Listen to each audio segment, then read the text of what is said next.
علی 2 بھائی اور 4 بہنوں کے بعد پیدا ہوا۔ بچپن سے ہی ایک ذہین بچہ تھا۔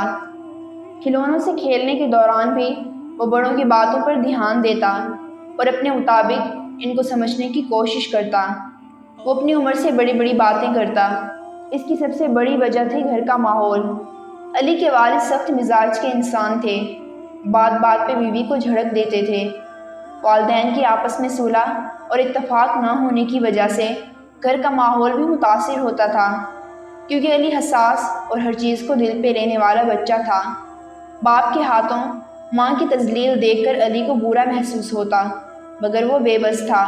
وہ ماں باپ کی شفقت چاہتا تھا، مگر گھر کے حالات اور اتنے سارے بہن بھائیوں کے درمیان اس کو زیادہ لاڈ پیار نہ مل سکا۔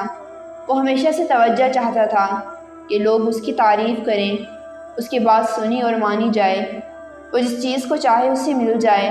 اور جب یہ تمام باتیں پوری نہ ہو سکی تو اس کے اندر ضد، غصہ اور انتقام پیدا ہو گیا۔ اس کو سب سے زیادہ یہ بات بری لگتی کہ مجھے کوئی پیار ہی نہیں کرتا۔ میری ماں میرے بجائے غیروں کے بچوں کو زیادہ پیار کرتی ہے۔ علی اپنا مقابلہ دوسرے بچوں سے کرتا۔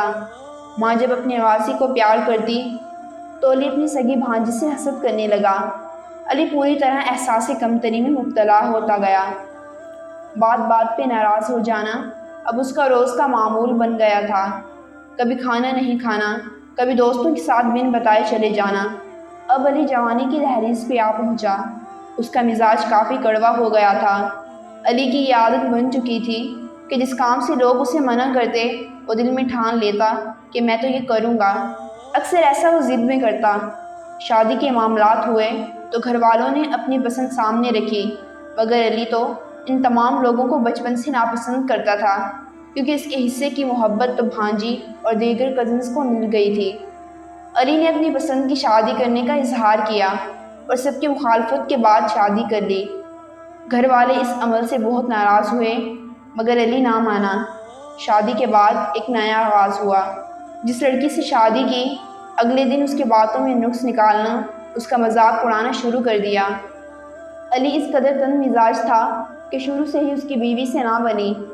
ظاہر ہے جس کے ماں باپ بہن بھائی سے کبھی نہ بنے تو بیوی سے کیسے بنتی۔ شوہر بننے کے بعد علی کا انداز اپنے باپ کے جیسا تھا۔ علی بیوی سے ویسا ہی سلوک کرتا جیسا اس کا باپ اس کی ماں کے ساتھ کیا کرتا تھا۔ بات بات پہ کیڑے نکالنا، لوگوں کے سامنے تذلیل کرنا اس کا روز کا معمول تھا۔ اپنی ہر ناکامی پر علی بیوی کو ذمہ دار ٹھہراتا۔ علی کو لگتا اس کی زندگی میں جو مسائل ہیں وہ بیوی کی بری قسمت کی وجہ سے ہیں۔ وہ حد درجہ خود پسند تھا، چونکہ اس کی یہ خواہش کبھی پوری نہ ہوئی تو وہ بیوی سے چاہتا کہ وہ اس کی ہر بات کو مانے۔ اب علی ایک منفی سوچ کا مرد بن چکا تھا۔ علی ہر بات کو، ہر واقعے کو منفی انداز میں لیتا اور اس کے منفی معنی نکالتا۔ اسی دوران علی کا ایک بیٹا پیدا ہوا اور وہ بھی پیدا ہوتے ہی اس ماحول سے متاثر ہونے لگا۔ اولاد کی ولادت سے پہلے ہی علی نے یہ کہہ دیا تھا کہ وہ اس بچے کو ایدھی سینٹر چھوڑ آئے گا۔ علی مکمل نفسیاتی مریض بن چکا تھا۔ علی کے گھر والے جو اس کی شادی سے پہلے ہی ناخوش تھے، علی کو اس کی غلطی پر شرمندہ کرتے اور سمجھاتے کہ بیوی کو باؤں کی جوتی سے زیادہ نہ سمجھنا۔ بہنیں کہتی ابھی طلاق دو اور قصہ ختم کر دو۔ علی نے بھی دوسری لڑکیوں کے ساتھ روابط بنا لیے اور اپنی کولیگز اور یونیورسٹی کے دوستوں سے دوبارہ تعلقات بنا لیے۔ اب علی کسی بہانے کا منتظر تھا۔ کردار اس کا خراب تھا، مگر شک بیوی پہ کرتا، بیوی کا فون چیک کرتا، اس کو تالے میں بند کر کے باہر جاتا۔ علی نے بنا ثبوت گھٹیا قسم کے الزام تراشنے شروع کر دی۔ معصوم بچی کے سامنے شور شرابہ کرتا جس سے بچہ سہم جاتا۔ 2 سال ساتھ رہنے کے باوجود جب اسے کوئی بڑی وجہ نہ ملی تو علی نے بیوی کے کردار پہ انگلی اٹھائی اور بیوی کو طلاق دے دی۔ طلاق کے بعد علی خود کو کافی پرسکون اور حشاش بشاش محسوس کرنے لگا، کیونکہ وہ جانتا تھا کہ نحوست اس کی زندگی سے جا چکی ہے اور اب وہ آزاد پنچھی کی طرح فضاؤں میں اڑے گا۔ علی کا بیٹا ماں کے پاس تھا، جو علی کو گوارا نہ تھا۔ وہ بچے کی ذمہ داری اٹھانا نہیں چاہتا تھا، مگر پہلی بیوی کو سبق سکھانے اور ذلیل کرنے کے لیے فیملی کورٹ میں کسٹڈی کا کیس کر دیا، جو وہ ہار گیا۔ اس کے بعد ڈسٹرکٹ اینڈ سیشن کورٹ، پھر ہائی کورٹ اور آخر میں سپریم کورٹ میں کیس کیا۔ مگر علی تمام کیس ہارتا گیا۔ ہارنا اس نے سیکھا نہیں تھا، تو اس بار علی نے پولیس کو شامل کیا اور معصوم بچے کو زبردستی تھانے ملوانے کے لیے بلوایا گیا۔ ایسا علی اولاد کی محبت میں کرتا تو بہت اچھا تھا، لیکن یہ وہی شخص تھا جو بچہ پیدا ہونے سے پہلے اس کا گلا گھونٹ کے مار دینے کی دھمکی دیتا تھا۔ ایسا علی اس لیے کر رہا تھا کہ ہمارے معاشرے میں ایک عورت کا کورٹ کچہری میں جانا مشکل کام ہے اور وکیلوں کی بھاری فیس ادا کرنا بھی آسان نہیں۔ بہرحال علی نے اپنے تمام غلط طریقے اختیار کیے۔ آخرکار بیٹے نے خود ہی باپ سے ملنے سے انکار کر دیا اور اس طرح یہ معاملہ ختم ہو گیا۔ علی کی ماں بہنوں نے اس کو یقین دلایا کہ اس کی بیوی اس کے قابل ہی نہ تھی اور وہ اپنے چاند جیسے بھائی کے لیے چاند جیسے ہی بھابھی لائیں گی۔ اور واقعی ایک دن علی کے گھر والوں نے نہایت ہی خوبصورت لڑکی سے علی کی شادی کر دی۔ علی اپنی قسمت پہ فخر کرتا تھا اور اپنی پہلی شادی کے فیصلے پہ شرمندہ تھا، کیونکہ یہ شادی اس نے اپنے ماں باپ کی مرضی سے کی تھی۔ تو شروع میں ہی اس کی ماں نے اسے سمجھایا تھا کہ پرانی غلطیاں نہ دہرانا۔ در حقیقت علی کی ماں اپنے بیٹے کے مزاج کو بخوبی جانتی تھی، مگر پہلی شادی کے وقت اس لیے نہیں بولی تھی کہ بیٹے نے اپنی مرضی سے شادی کی تھی۔ بہرحال اس بار ماں بیٹے کو اچھا شوہر بننے کی تلقین کرتی رہی۔ دوسری بیوی بھی ذرا کم عمر اور چالاک تھی۔ وہ جانتی تھی شوہر خود پرست ہے اور اس کو کس طرح قابو میں رکھنا ہے۔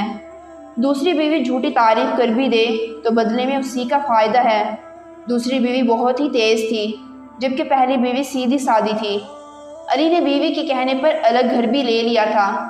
اب علی اپنے ماں اور بہنوں سے الگ بیوی کے ساتھ رہتا تھا۔